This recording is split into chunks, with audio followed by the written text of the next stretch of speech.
As a channel.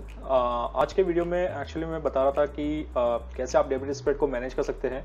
मैंने अभी recently एक डेबिट स्प्रेड डाला था जो मेरे अगेंस्ट लग गया व्यू के, एंड उसको मैंने किस तरह से मैनेज किया एंड समहाउ मैंने डेबिट स्प्रेड को रेशो में बनाया, देन उसको 1:8 लेके गया, फिर रेशो से मैं वापस से डेबिट स्प्रेड बनाया, फिर मैंने उसको एक बुलिश रन को मैंने उसको लेके ऊपर गया और मैंने प्रॉफिट बुक किया। एंड उसको अगर प्रॉफिट बुक नहीं करता मैं उसको बटरफ्लाई में कन्वर्ट करता या फिर उसको लॉस फ्री डेबिट स्प्रेड बनाता। तो lot of things can be done. एक स्ट्रेटजी से हम कैसे दूसरे में कन्वर्ट कर सकते हैं और उसको है ना एक लॉन्ग टाइम के लिए जाके एक अच्छा प्रॉफिट क्लियर कर सकते हैं। तो चलिए समझते हैं इस एग्जांपल से। सो लेट्स इस चार्ट में जब थर्सडे को इतना बड़ा फॉल आया था एंड इसके बाद जब मार्केट वापस गैप डाउन खोल के एक पिवट पॉइंट जो बेसिकली पहले का एक सपोर्ट लेवल है वहाँ सपोर्ट लेके वापस से ऊपर की तरफ उछाल मारा और एक रेजिस्टेंस को जब डे हाई को तोड़ा था और इस तरह की 3 ग्रीन कैंडल बनाई, तो मुझे लगा कि यार मार्केट यहाँ से बुलिश हो गया है। There could be high chances कि 33,000 एक साइकोलॉजिकल लेवल भी होता है और एक यहाँ पे रेजिस्टेंस भी है, इस यहाँ तक ये आ सकता है या इसको ब्रेक करने की कोशिश भी करेगा। तो मुझे लगा ये बुलिश है, तो यहाँ पे बस ऑप्शंस थे कि मैं क्या कर सकता हूँ। तो पहला ऑप्शन था कि कॉल बाय कर लूँ, दूसरा था कि पुट सेल कर लेता हूँ और तीसरा था डेबिट स्प्रेड। तो डेफिनेटली मुझे डेबिट स्प्रेड जाना था क्योंकि वो थोड़ा सा इजीली मैनेजर हो जाता है। तो मैंने इसी पॉइंट के अराउंड जबकि ऑलमोस्ट टाइम था 9:45 के आसपास, okay this around this time 9:45 या 50 के आसपास मैंने एक डेबिट स्प्रेड डाला जो मैं इसमें ही बताता हूँ आपको। सॉरी ऑन 17 को राइट, और 9 एग्जैक्ट टाइम था शायद 9:52 एंड या 3:35 मैंने इसको बाय किया था और 33,500 को सेल किया था। ऑलमोस्ट मैंने 10 लॉट से किए थे। ठीक है, तो मेरा पे ऑफ चार्ट कुछ इस तरह का था जिसमें मेरी टोटल लॉस का था 36,000 के आसपास और प्रॉफिट अराउंड 63,000 के आसपास था। मेरा प्लान ये था कि as per the rule actually मैंने जो सेल किया था 335 का एंड ऑलमोस्ट 50% से ऊपर उसका मैंने दूसरा बाय किया था, और जो सेल किया था वो उसका 50% था जो बाय लेग का था, उससे थोड़ा सा ऊपर था। करेक्ट, तो ये चीज़ मैंने की और जैसे ही मैंने ये डाला था उसके बाद मार्केट कभी उसके हाई को तोड़ा ही नहीं, मार्केट नीचे आता गया। तो जैसे ही वो नीचे आना चालू हुआ तो डेफिनेटली अगर आप देखोगे 5 मिनट 10:30 के आसपास और इसके आसपास तो मेरा लॉस बढ़ता गया था। तो मेरा मैक्सिमम लॉस मैंने सोचा था कि ऑलमोस्ट 18,000 के आसपास लूँगा, not more than that, because मेरे अगेंस्ट जा रहा है। तो मैंने एक अपना ही रूल बना दिया कि अगर ये चीज़ टूटा है नीचे की तरफ और इस यहाँ तक आता है तो मैं इसको मैनेज करने की कोशिश करूँगा by selling the extra calls. तो बेसिकली मैं इसको क्या करना चाह रहा था कि इसको मैं रेशो में कन्वर्ट कर रहा था जो कि 1:1:2 के आसपास। तो जैसे ही ये लेवल को मैंने ब्रीच किया, ऑलमोस्ट अराउंड फर्स्ट टाइम पे नहीं किया था शायद मैंने सेकंड टाइम पे किया था अराउंड मैंने फर्स्ट टाइम पे किया था 11:31 पे। जैसे ही इसने ब्रीच किया था मैंने एक्स्ट्रा कॉल सेल करी थी। या तो ये था या ये था कि जैसे ही ऊपर आएगा और अच्छा प्रॉफिट मिलेगा मैं उससे निकल जाऊँगा। तो डेफिनेटली मेरा लॉस लेने का इतना नहीं था, लेकिन जब ये यहाँ पे जैसे ही आया 11:30 पे तो अराउंड 11:31 पे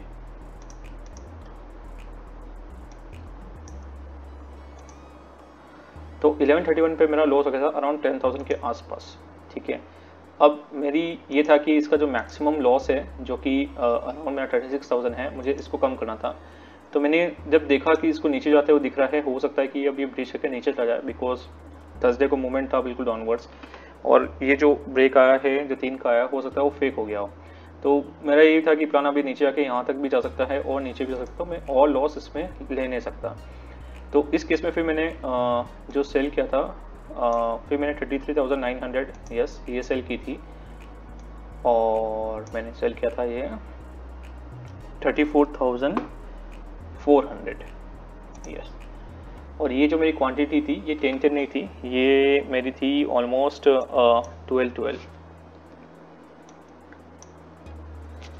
ओके, तो मेरा ये प्लान था कि अब यहाँ तक आ गया, अब वापस से अगर ब्रीच करता है इसी दिन में और यहाँ तक जाता है तो whatever the loss will be there I will bear this. तो अगर आप पोजीशन देखोगे तो मैं इस टाइप की पोजीशन में गई थी। तो जैसे जैसे ऊपर आता अराउंड 33,000 के आसपास आता तो मैं इस पोजीशन से निकल जाता, what are the loss will be there, जो कि अराउंड 29,000 था। बट ये रफली मेरा ये टारगेट था 18 से 20,000 के आसपास अगर लॉस होता तो आता, बिकॉज एक चीज़ श्योरिटी हो गई थी कि ये नीचे जा रहा है और वापस ऊपर आके इस पॉइंट को काटना और इतनी बड़ी सेलिंग के साथ में, तो ये दिख रहा था कि ये थोड़ा साइडवेज हो सकता है या फिर नीचे की तरफ ही जाएगा, ऊपर जाने के चांसेस कम है। तो मैंने कहा ये एक रिस्क हम ले सकते हैं, बिकॉज इसके आगे भी एक पिवट पॉइंट था, तो वहाँ पे भी एक रेजिस्टेंस लेगा और फिर ऊपर जाके फिर यहाँ पे आएगा। सो बहुत अच्छी रैली के साथ आएगा, डेफिनेटली इसको मुझे फिर निकलना पड़ेगा। तो मैंने पूरे दिन, उस दिन तो फिर मेरे साथ में कुछ भी नहीं हुआ, तो मार्केट यहीं पे रहा और अराउंड 11:30 को ये बिल्कुल हाई पे ही बंद हो रहा था, ठीक है। तो अराउंड इस समय के आसपास, दैट इज़ 15:13 के आसपास मैंने क्या किया, क्योंकि इसके बाद वीकेंड था और कोई न्यूज़ ऐसी पॉजिटिव नेगेटिव आने की भी नहीं थी, तो मैंने सोचा कि अब इस तरह से इस पोजीशन को लेके आता हूँ कि अगर ये थोड़ा सा यहाँ पे खुला, गैप अप भी खुला, तो भी मुझे प्रॉफिट हो और नीचे भी जाए तो मुझे लॉस ना हो। तो अगर पे ऑफ चार्ट में अगर आप देखोगे तो अभी भी मेरी इस साइड में 13,000 का लॉस है, तो मैंने कहा इसको अपन कवर कर लेते हैं। तो मैंने उस समय क्या किया था, 34,400 को मैंने कवर कर लिया था। सो बेसिकली इसको मैंने क्लोज कर दी, जिसमें मुझे कुछ खास नहीं मिला, और जो 12 थी यहाँ पे मैंने 33,900 को और सेल कर दी थी, जो कि उस समय 54 की चल रही थी, जो कि 12 हो गई थी। फिलहाल मैं 10,000 का लॉस से ऑलमोस्ट ये 5,990 के पास आ गया था। एंड पे ऑफ चार्ट अगर आप देखोगे उस समय के आसपास, so it is approximately giving me only a loss of 3,155, जो कि बहुत कम था।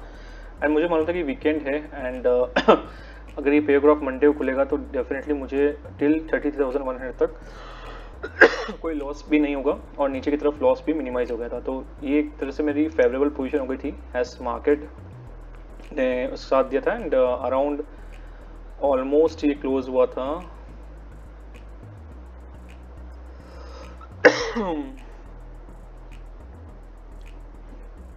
33,837 पे। तो मुझे इतना रिस्क था कि 1% ऊपर का मुझे कोई इतना खास लॉस नहीं होता। तो इसके बाद मैं इसको लेके गया और जैसे ही मार्केट ये खुला नेक्स्ट दिन,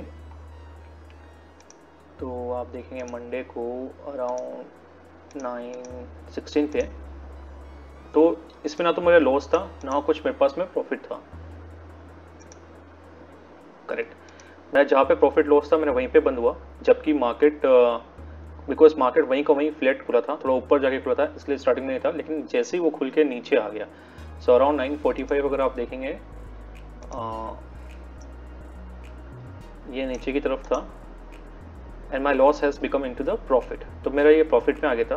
तो एक चीज़ मैंने ये क्लियर कर ली थी कि अब बिकॉज ऑलरेडी प्रॉफिट में था और अगर पे ऑफ चार्ट देखेंगे तो ये पे ऑफ चार्ट एक्चुअली इसमें बता रहा है, लेकिन थोड़ा सा ऊपर चल के बनेगा, तो इसमें प्रॉफिट आपका अगर ऊपर की तरफ भी आएगा तो बाय लेग आपको बहुत जल्दी देगा और जो सेल लेगा वो इतना लॉस नहीं देगा, बिकॉज मेरा 1:1:2 के आसपास ही रेशो बन गया था। करेक्ट, और नीचे गया तो मुझे ये क्लियर था कि इस पॉइंट तक मुझे कोई लॉस नहीं होगा। तो मेरे दो पिवट पॉइंट मैंने पकड़ लिए थे, एक तो 33 केप के पे आया तो मुझे इससे निकल जाना है, या फिर इसके नीचे आया रेड लाइन के तो मुझे इससे निकल जाना है। लेकिन अगर इस दिन भी मार्केट देखे तो कहीं पे भी नहीं गया और बिल्कुल ही कंसोलिडेट होता रहा और एंड में आके बेसिकली वो अराउंड उसी 32,700 के आसपास बंद हो गया। तो मैंने इस दिन 15:20 को अराउंड,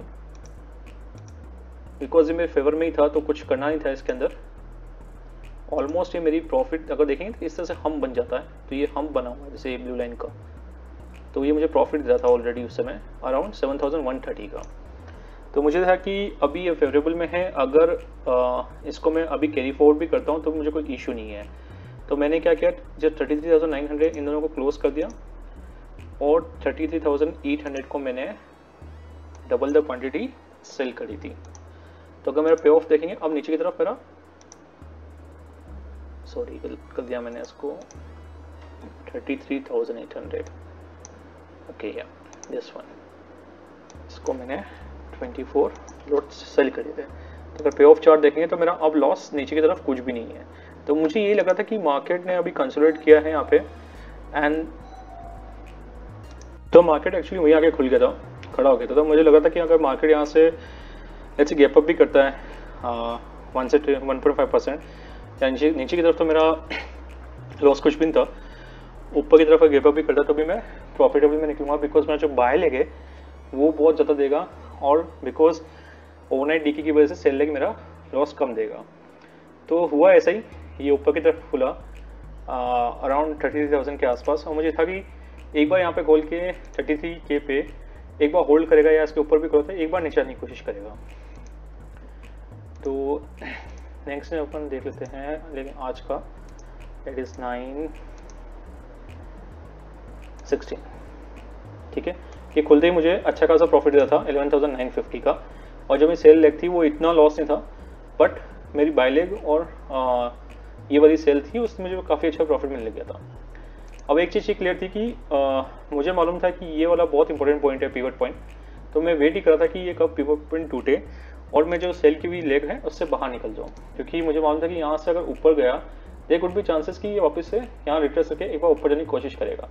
तो जैसे ही इसने ये इस 33K को तोड़ा, मैंने एक और कैंडल की वेट की, कंफर्मेशन की, और जैसे ही यहाँ पे टूटा सो अराउंड 9:57 के आसपास इस कैंडल की क्लोजिंग के बाद एक्चुअली, जो कि मैं थोड़ा लेट हो गया था, मुझे लगा कि ये यहाँ से बेसिकली एक बार नीचे आएगा, रिटेस्ट करके फिर ऊपर जाना चाहिए, लेकिन ये रुक ही ना था, और यहाँ ही इसकी जो कैंडल थी अराउंड दिस वन, इसके अराउंड मैंने जो मेरे एक्स्ट्रा सेल थे उनसे मैंने एग्जिट कर दिया, क्योंकि मुझे ये दिख गया कि ये काफ़ी बुलिश कैंडल बनाई इसने और कंटिन्यूसली बनाते गया था बुलिश, इसके आसपास भी 2 कैंडल बुलिश ही बना था।